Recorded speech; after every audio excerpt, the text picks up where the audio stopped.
Hi there, and welcome to Ian's Engage channel. I'm Ian.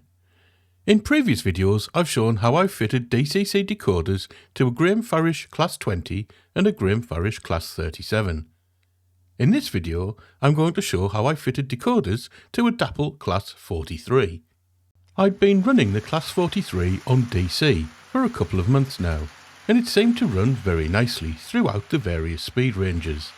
This wasn't really a surprise, as it was fitted with one of Dapol's 5-pole Super Creep motors, of which I was a big fan.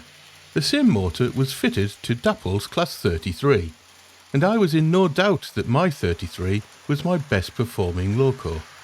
So with already good performance on DC, I was very interested to see how the HST would perform once fitted with DCC. To fit the decoder, we obviously first needed to get into the loco by removing the body shell. Removing body shells was probably my least favourite part of the hobby, and with the HST requiring a decoder to be fitted at each end, I expected the process to be twice as painful as usual. Like most loco instruction sheets, it didn't contain a great amount of detail about how to remove the body shell. It simply stated, to expose the PCB, simply pull the body away from the chassis using finger pressure. Fit your decoder and program as normal. Reclip the body. However, while not quite as simple as stated, I found the first part of the process to be easy, although still eventually managed to run into difficulties.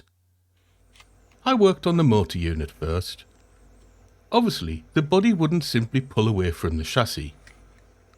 So, I placed guitar picks between the body and the chassis on either side. Then pulled, and the body shell was released. So far, so good.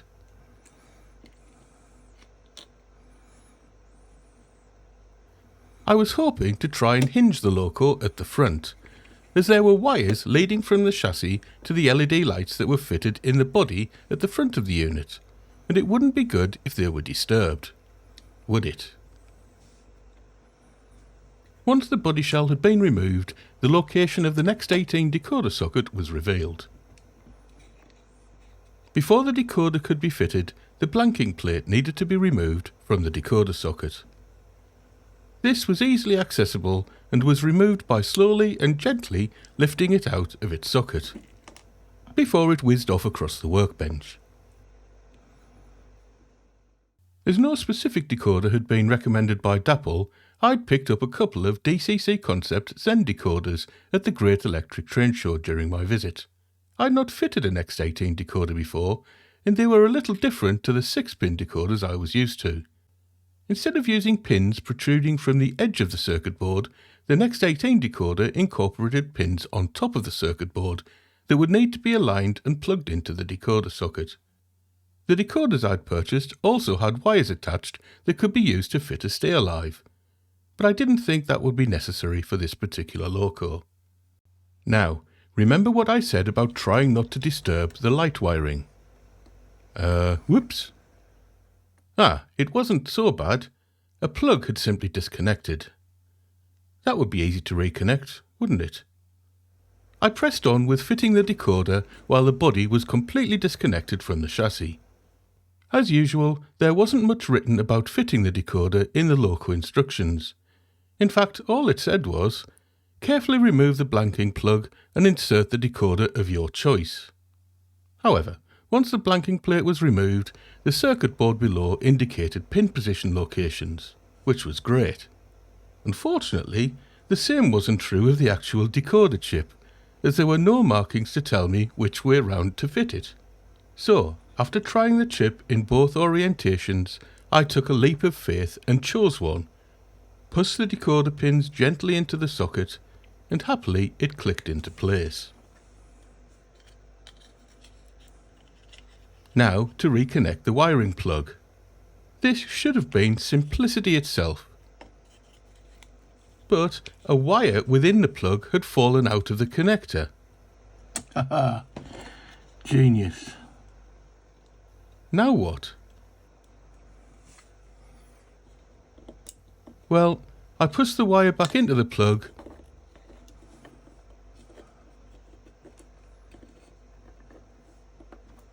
and eventually got the plug back into its socket, but didn't hold much hope of it working.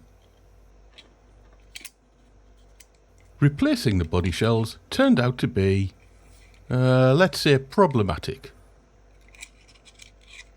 The problem was with the stay alive wiring that had been included with the decoder.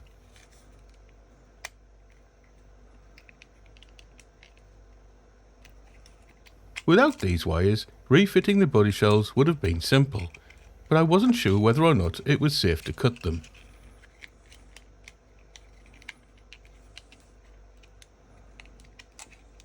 With so little space available in the motor unit, I had to try many different positions for the wires until I could get the body shell to fit.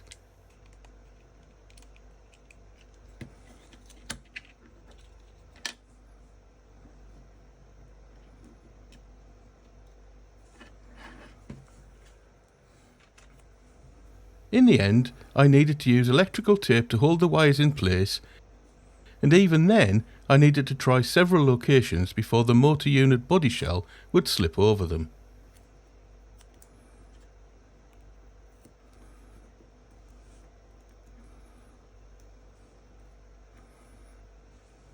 Since filming this, I've been back into the motor unit and have adjusted the wire positions again, as I noticed that the body was riding a little too high, as you'll see later in the video.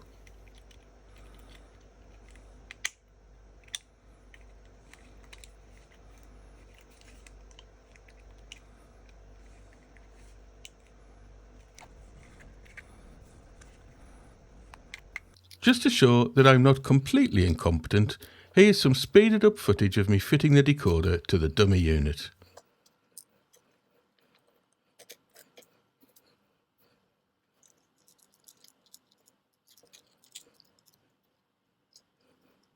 This was a little easier to deal with, as the wire could be pushed into the space where the motor was located in the motor unit.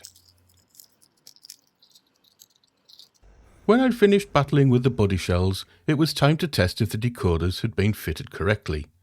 Over at the test track, I keyed the default loco address into the power cab and turned on the lights. I was obviously mindful that the wiring of the lights in the motor unit was dodgy at best. So I was extremely pleased when the motor unit light showed as white and the dummy unit light showed as red. However, when switching directions, while the dummy unit lights had turned white, the motor unit lights had turned off, instead of red. This was undoubtedly a consequence of the wiring mishap I'd had when removing the motor unit body shell, which was unfortunate, but these things happen. Next, I coupled up some coaches and slowly turned up the speed.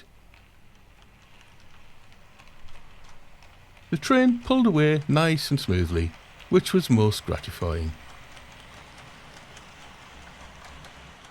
While I had the loco isolated on the test track, I took the opportunity to change both decoder addresses at the same time. I like to base my loco addresses on the running number of the loco, using the first two and last two digits. Here I had two locos and two running numbers, so I decided to use the motor unit's running number, which was 43078. So both decoder addresses became 4378. A quick check confirmed that the new address had been programmed successfully.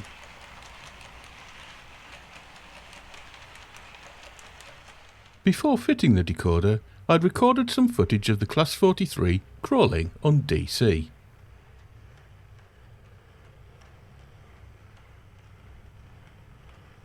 While in general the train ran really smoothly, when crawling the motion of the train was much jerkier.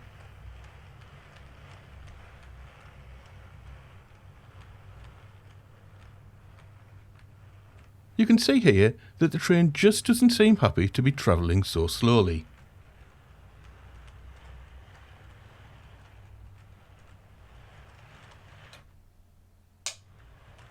The effect was the same, whichever the direction of travel.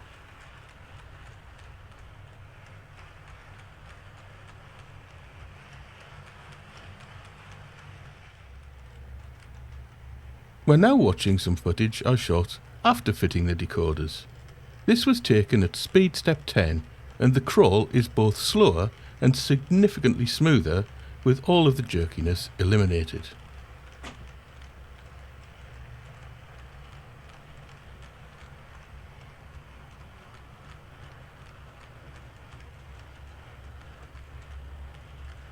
What's more, it would go even slower, so keep watching while I wrap everything up.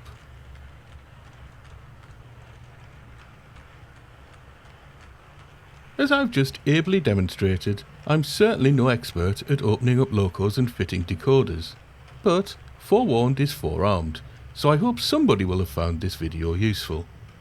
The Class 43 has definitely been the easiest loco I've tried to get into, and decoder fitting was pretty simple too. Obviously, using an X18 decoder with wiring for a stay alive was probably not the brightest of ideas, and I'll probably end up replacing them at some point in the future.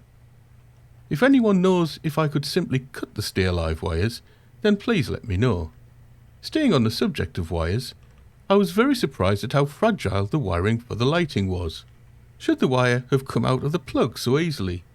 And does anyone know how I can rewire the plug properly? I've said before that I want to show the good and the bad things that happen during my build, and even if it doesn't inform, it will hopefully be entertaining. Let me know your thoughts in the comments. Alternatively, if you've got any hints, tips, useful tools or techniques to pass on to a beginner in N-Gauge modelling, or if you simply want to say hello, then please do so in the comments section.